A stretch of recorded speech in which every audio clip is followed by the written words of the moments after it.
Hi viewers, నమస్కారం. నేను మీ సిరి. వెల్కమ్ బ్యాక్ టు ఇనుకోరి. ఈరోజు కథ వలపు బాణం ఎపిసోడ్ 2. మనసుకు నచ్చే అందమైన కథ. కథ నచ్చితే లైక్ చేయండి. లైక్తో పాటు తప్పకుండా హైప్ అండ్ కామెంట్ చేయండి. ఇక కథలోకి వెళ్దామా? వెళ్తాను, కానీ గుర్తుంచుకో, నువ్వు ఎప్పటికైనా నా దానివి కావాల్సింది.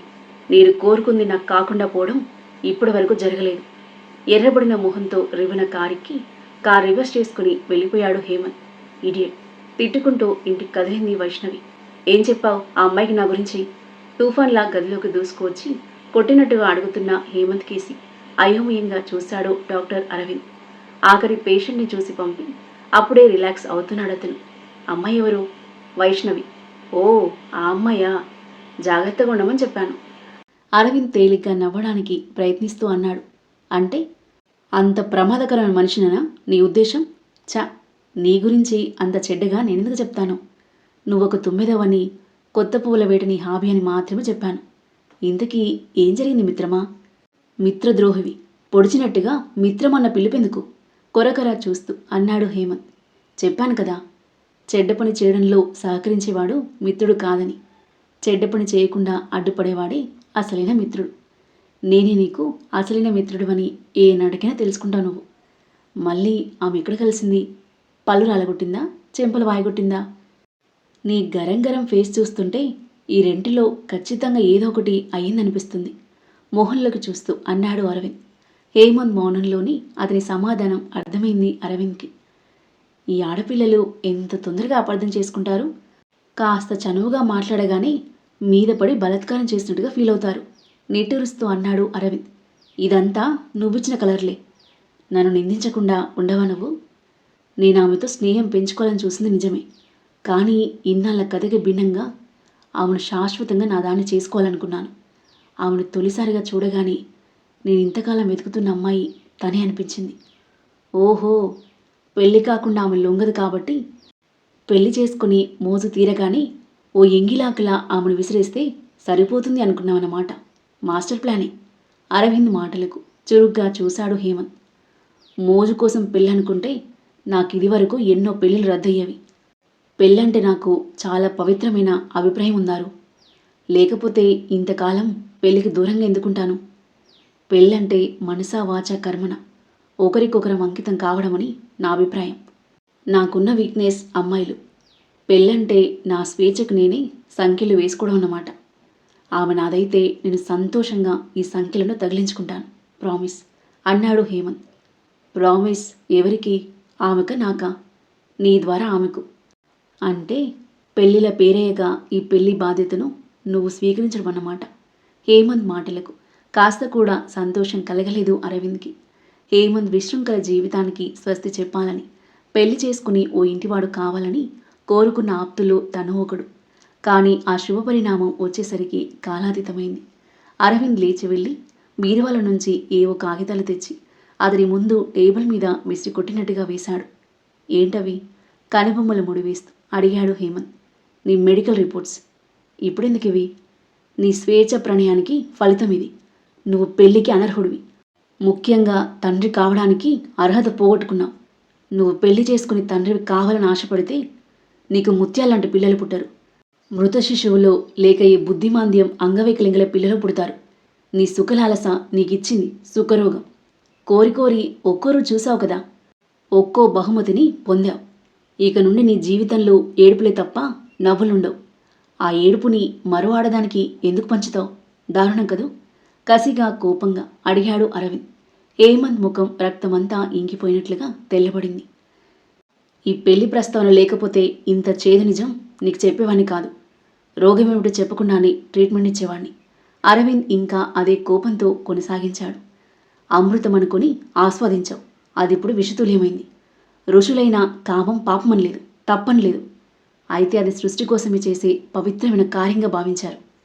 సంతానం వద్దనుకున్నప్పుడు కామానికి సంఖ్యలు వేయాలన్నారు. పుణ్యం, పాపం, మోక్షం వీటి మాట వదిలిపెట్టినా ఒకే భార్య అన్న దాంట్లో ఎంతో ఆరోగ్యం ఇముడుంది. ఆరోగ్య సూత్రాలు వాళ్ళకి తెలిసినట్టుగా మనకు తెలియవు. మోడర్న్ వెరితెరలు వేసి లైంగిక స్వేచ్ఛ కావాలని పోరాడతాం.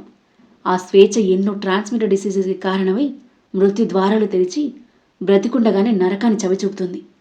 ప్రస్తుతం నీ జీవితంలో ఆ ద్వారాలు తెరవబడ్డాయి ఆవేశంగా అన్నాడు అరవింద్. దీనికి మందులే లేనట్టు నన్నెందుకు భయపెడతావు? ఏదో హెచ్ఐవి వచ్చినట్టు. ఇదొక డాక్టర్ చేయాల్సిన పనేనా? ఒళ్ళు మండినట్టుగా అడిగాడు హేమంత్. క్రమశిక్షణలు లేకపోతే ఏ మందులైనా బురదలో పోసినట్టే. నువ్వు క్రమశిక్షణతో మెలిగి డాక్టర్ చెప్పింది తూచా తప్పకుండా పాటిస్తే నీ ఆరోగ్యం బాగుపడుతుందని డాక్టర్గా హామీ ఇవ్వగలను. ఇది కొన్ని రోజుల్లోనో నెలల్లోనో అయ్యే పని కాదు. కొన్ని సంవత్సరాలు నువ్వు వేచి ఉండాల్సి వస్తుంది. దానికి కావలసిన నిగ్రహం నీకుందా? ఉంది. ఏం చేయాలో చెప్పు అన్నాడు హేమంత్ కూర్చుంటూ. మెడిసిన్స్ ఇచ్చి చేయాల్సిన డైట్ను సూచించాడు అరవింద్. ఎట్టి పరిస్థితుల్లోనూ డ్రింక్ ఎక్కువ చేయకూడదు, ఫిజికల్గా కనెక్ట్ అవ్వకూడదు అని హెచ్చరించాడు. సరే అని చెప్పి వెళ్ళిపోయాడు హేమంత్. అరవింద్ వెళ్తున్నా అతన్ని బాధగా చూస్తూ, సారీరా, నీకు అబద్ధం చెప్పాను. రాంగ్ రిపోర్ట్స్ ఇచ్చాను. నిన్ను మార్చడానికి నాకు ఇంతకన్నా దారి కనిపించలేదు. నీ అదృష్టం బాగుండి నీకు ఏ డిసీజ్ రాలేదు. కానీ ఒకవేళ వస్తే ఎంత ప్రాబ్లం అయ్యేది. ఆ ప్రాబ్లం ఫ్యూచర్లో రాకూడదని ఫ్రెండ్గా నా తాపత్రయం. ఒక మంచి అమ్మాయి జీవితం నీ వల్ల స్పాయిల్ అవ్వకూడదు. నీకు నిజంగా ఆ అమ్మాయిని పెళ్లి చేసుకుని జీవితాంతం కలిసి ఉండాలని ఉంటే తన కోసం నువ్వు ఖచ్చితంగా మారుతావు. ఆ రోజు తప్పకుండా రావాలని కోరుకుంటున్నాను అని అనుకుని చైర్లో వెనక్కి వాలాడు అరవింద్. 2 రోజుల తర్వాత ఇంట్లోకి కూరగాయలు తీసుకురావడం కోసం తమ తోటకొచ్చిన వర్షిని కూరగాయలు తెంపి బ్యాగ్లో వేసుకుని వాగుగట్టు దగ్గరికి వెళ్ళింది. తను ఎంతో ఇష్టంగా కలలుకని చోటు ఆ వాగుగట్టు. బ్యాగ్ గట్టు మీద పెట్టి గడి తుప్పల్లో ఈత వంపుల్లో విహరిస్తూ దూరాల్లో కనిపించే నీలి కొండల్లోకి, కొండలతో దోబుచులాడుతున్నట్టుగా ఉండే తేలి మబ్బుల్లోకి చూస్తూ కోని రాగాల మ్యూజిక్తో సుందర స్వప్నాలను కంటూ ఉంది. వైష్ణవికి వర్షినికి వయసులో 2 ఏళ్ల తేడా. కానీ ఇద్దరి ఆలోచన సరళిలో చాలా తేడా ఉంది. వైష్ణవికి ఆ వయసు సహజమైన కోరికలు లేకపోలేదు. కానీ గుట్టుగా దాచుకుని గంభీరంగా వ్యవహరించగలదు. ఇంటికి పెద్దది కావడం వల్ల, చిన్న వయసులోనే తల్లిపోయి ఇంటి బరువు బాధ్యతలు మీద పడడం వల్ల ఆమెకు సహజంగానే పెద్ద తరహాగా వ్యవహరించడం అలవడింది. వర్షిని అలా కాదు. మనసులో ఏ ఆలోచన మెదిలినా తొందరగా బయటపడిపోతుంది. ఈ పేదింట్లో ఎందుకు పుట్టానా అని ఎప్పుడూ వాపోతూ ఉంటుంది. ఆమెకొచ్చేవన్నీ రంగురంగుల బంగారు కలలు. అందులో అందాల రాకుమారుడు తన రూపం చూసి మోహించి గుర్రం మీద ఎగిరేసుకుపోతాడు. ఇక బ్రతుకంతా పూలబాట, హంసతూలిక తల్పాల మీదనే తన జీవితం గడిచిపోతుంది. అలా సాగిపోతుంటాయి వర్షిని ఆలోచనలు. సౌందర్యం మాటకొస్తే అప్సరసలు శాపవశాత్తు ఈ మానవ కాంతలే పుట్టారా అన్నట్టుంటారు. ఒకరికొరు తీసిపోనట్టుగా ఉంటారు అక్క చెల్లెలు. వర్షినిలో లావణ్యం మరీ ఎక్కువ. చూడగానే మనసును రెచ్చగొట్టే శక్తి ఎక్కువ ఆమె చంచల నేత్రాలలో. నిండుకుండ తొనకనట్టుగా ఉంటుంది వైష్ణవి సౌందర్యం. ఇంత చక్కని చుక్కలు పేదవాడైన పట్టాభికి పుట్టకుండా ఏ కలవారింట్లో పుడితే ఎంత రాణింపుకు వచ్చేవాళ్ళు అనుకుంటారు జనం. వర్షిని కాసేపు వివరించి ఇంటి దారి పట్టింది.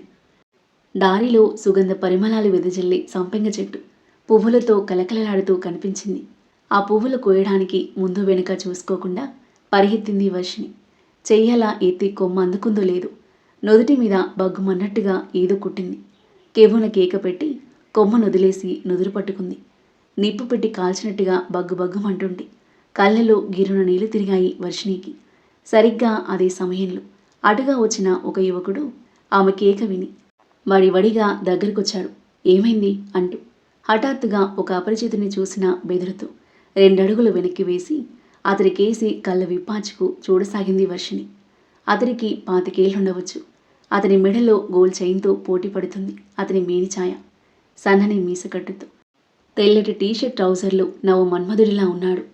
తన స్వప్న సుందరుడు సాక్షాత్కరించినట్టుగా అనుభూతి వర్షిని గుండెను తీయగా వణికించింది. అతడి పెదవులు చిరునవ్వుతో కొద్ది చిలిపితనం మిళితం చేసుకుని విచ్చుకున్నాయి. ఎందుకా బెదురు? రాక్షసులా కనిపిస్తున్నాను నేను? రాకుమారులా కనిపిస్తున్నావని అందామనుకుంది. కానీ బలవంతంగా నోరు నొక్కుని అదేం లేదు అంది. పెదవులు కదలనట్లుగా అన్న ఆ 2 అక్షరాలను అతను సరిగ్గా వినలేదు. ఏమన్నా అని మళ్ళీ అడిగాడు. ఇంకా అక్కడే ఉన్న వర్షినికి మరోసారి తన ప్రతాపం చూపడానికి వచ్చింది కందిరీగ. ఎర్రటి తన చిన్ని రెక్కల్ని చిన్నగా కదిలిస్తూ జుమ్మని చిన్నగా రోదు చేస్తూ, బాబోయ్ కందిరీగ మళ్ళీ కుట్టడానికి వస్తుంది. చెంగున 4-5 అడుగులు పరిగెత్తి ఆగింది. అరే కందిరీగ కుట్టిందా? బాగా మంటగా ఉండాలే "ఆ, బాగానే మండుతుంది" అన్నది కుట్టిన చోట రుద్దుకుంటూ. "అయ్యో, నుదుటి మీద వాచిపోయిందే, చేత్తో బాగా రుద్దాలి" అని అంటూ అతను తన చెయ్యి ఆమె నుదుటి దగ్గరికి తీసుకొచ్చాడు. టక్కున వెనక్కి జరిగింది వర్షిణి. అతడి రూపం ఎంత సమ్మోహనపరిచినా అతడు హద్దులు దాటడాన్ని గమనించకపోలేదు. అతని ముఖంలోకి ఓ చురుకైన చూపు విసిరి నుదుటిన రుద్దుకుంటూ కూరగాయల బ్యాగ్ అందుకుని నడవసాగింది. అతడు వెన్నంటే వచ్చాడు. "ఎవరమ్మా ఇవి? ఈ ఊరేనా? ఏం పేరు?" వర్షిణి ఏం మాట్లాడకుండా చకచకా నడుస్తుంటే దారికి అడ్డంగా నిలబడుతున్నట్టుగా నడుంకి చేతులు పెట్టుకుని నిటారుగా నిలబడ్డాడతను. అతని ముఖంలో ఇందాకటి నవ్వు మచ్చుకైనా లేదు. సీరియస్గా చూస్తూ, "నన్ను రౌడీ కింద ట్రీట్ చేసినట్టున్నావే నువ్వు. నేను వెంకటపతిరావు గారి మనవణ్ణి, కృష్ణమోహన్ కొడుకుని, శశివర్ధన్ రావుని" అన్నాడు గంభీరంగా. అతడి పరిచయం విని కలిగిన ఉలికిపాటిని లోపలి అణుచుకుని, "అయితే ఏమిటట" అన్నట్టుగా మరో చూపు నిర్లక్ష్యంగా అతడి మీదకు విసిరి మరో 2 అడుగులు వేసింది. అతను ఓ 2 అడుగులు ముందుకు వేసి ఆమెకు బాగా దగ్గరగా, ఆమెకు తాకుతున్నట్టుగా నిలబడ్డాడు. చూపుల్ని బాగా పదును పెట్టిన కత్తుల్లా మార్చి ఆమె కళ్ళలోకి కసును దించుతున్నట్టుగా చూడసాగాడు. "ఇప్పుడు నిజంగా రౌడీలా ఉన్నావు" అంది వర్షిణి బెదరకుండా. "నా వేషం రౌడీలా ఉందా? అందరూ హీరోలా ఉంటాను అంటారే. వేషం లేకపోతేనే చేష్టలు చాలవా? చేయి పట్టి లాగానా, లేక ఇంకేమైనా చేశానా?" మాటను సాగదీస్తూ అన్నాడు శశి. "ఛీ, నువ్వు నిజంగా రౌడీవే, అంతకంటే నీచుడివి కూడా. లేకపోతే ఇంత అసహ్యంగా మాట్లాడలేవు." ఈసారి నిజంగా ఈసడించింది వర్షిణి. పక్క నుండి తప్పుకుపోవాలని చూసింది కాని అతడు చేతులు బారచాపి నిలబడ్డాడు. "నిష్కారణంగా నన్ను రౌడీని చేసి నిందించితే ఊరుకుంటానా? ఏం చేస్తావు?" "నిజంగా రౌడీనని నిరూపించుకుంటాను." "అంటే?" ఈసారి బెదురు చోటు చేసుకుంది వర్షిణి గుండెల్లో. "ఒంటరిగా ఒక ఆడపిల్ల కనిపిస్తే రౌడీ ఏం చేస్తాడు? అదే ఏదో చేయకపోతే రౌడీ ఎలా అవుతాడు?" అన్నాడు శశి. "ఆడపిల్లంటే మరీ అంత అలసుగా ఆలోచించకు. ఆడది తలుచుకుంటే ఆదిశక్తి కాగలదు." ఆమె కళ్ళు ఎర్రబడగా తీక్షణంగా అంది. 8 చేతులు, 8 చేతుల్లోకి 8 ఆయుధాలు, పులివాహనం ఏది? ఒకసారి ఆ దేవి రూపం దర్శించాలనుంది. అతడి పెదవుల మీద ఈసారి పరిహాసపు నవ్వు. "మర్యాదగా పక్కకు తప్పుకుంటావా లేదా? నువ్వు మామూలు ఆడపిల్లవి, ఆదిశక్తివి కావని తెలిసిపోయింది. నిన్ను నిజంగా చేయి పట్టి లాగినా ఏం చేయలేవు" అంటూనే ఆమె చేయి పట్టుకుని ఒక్కసారిగా లాగాడు. వర్షిణి విసురుగా అతని ఛాతి మీద వెళ్ళి పడింది. ఆ సువర్ణ అవకాశాన్ని అతను వదులుకోలేదు. ప్రభాత కమలంలా ఉన్న ఆమె ముఖాన్ని అందుకొని తన ముఖానికి దగ్గరగా తీసుకెళ్లి పగడాల్లా ఉన్న ఆమె పెదవుల మీద ముద్దు పెట్టాడు. తొందరపాటు తోట్రపాటు లేకుండా ఆ పనిలో ఎంతో నేర్పు ఉన్నట్టుగా, సుతారంగా, సున్నితంగా, అది జీవితంలో ఎంతో అపురూపముగా దాచుకోవాల్సింది అన్నట్టుగా ముద్దు పెట్టాడు. తరువాత నెమ్మదిగా ఆమెను వదిలేసి, "అనవసరంగా నన్ను రెచ్చగొట్టావు, రౌడించేశావు. అయితేనేం, చక్కని గిఫ్ట్ కొట్టేశావు. దీన్ని ఎంతో అపురూపంగా గుర్తుంచుకుంటావు కదూ" అన్నాడు ఊర చూపులతో. ఊహించని విధంగా శశి ఇచ్చిన ఈ తొలి ముద్దుకి వర్షిణి రియాక్షన్ ఏంటి? తను అతని ప్రేమలో పడిపోతుందా? అతని పరిచయం ఆమె జీవితాన్ని ఏ మలుపు తిప్పబోతుంది? హేమంత్ వైష్ణవిల మధ్య ఎలాంటి సన్నివేశాలు చోటు చేసుకోబోతున్నాయి? హేమంత్ వలపు వలలో వైష్ణవి పడిపోనుందా? అద్భుతమైన కథనంతో ఇంట్రెస్టింగ్గా సాగి ఈ కథ యొక్క నెక్స్ట్ ఎపిసోడ్ కోసం మన నెక్స్ట్ వీడియో చూడండి. కథ నచ్చితే లైక్ చేసి కామెంట్ చేయండి. మరిన్ని ఇలాంటి ఇంట్రెస్టింగ్ స్టోరీస్ కోసం మన ఛానల్ని సబ్స్క్రైబ్ చేయండి. Thank you for listening.